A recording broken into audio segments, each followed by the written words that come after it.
Hello, I'm Dr. Heidi Horsley from the Open to Hope Foundation, and I'm here today with Doneley Meris. Tell me what we're going to talk about.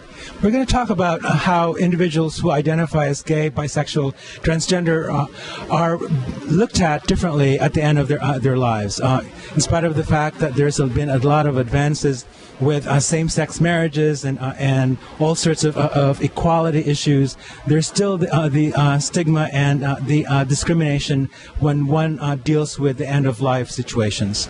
Well, it is so true, Doneley, and I know that after 9/11 I worked with a lot of families, and, if they weren't legally married, sometimes they even have access to their loved ones' stuff, or, if they were ill, to their loved ones' hospital rooms, etc.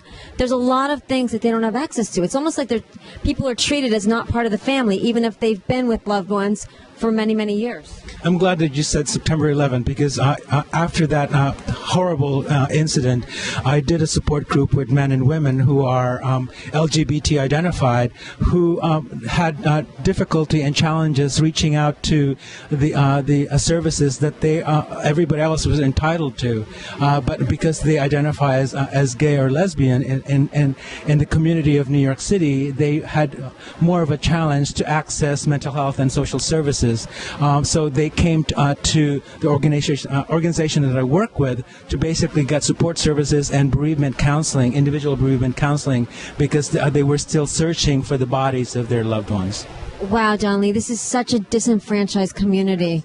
So tell me where you work. Well, where could people find you if they needed your services? I have a private practice in Tribeca in New York City, but I also run the organization called HIV Arts Network that provides supportive services to men and women living with HIV and their survivors and their caregivers in the arts community, performing arts community and fine arts community.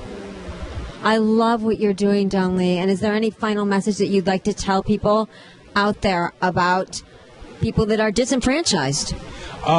Disenfranchisement is a word that covers the entire human race, and whether you're talking about sexuality, you're talking about orientation, you're talking about culture, the fact that we all will deal with the loss and death of a loved one and our own deaths, because we're not here forever, is something that we should be real about and we should be having conversations with.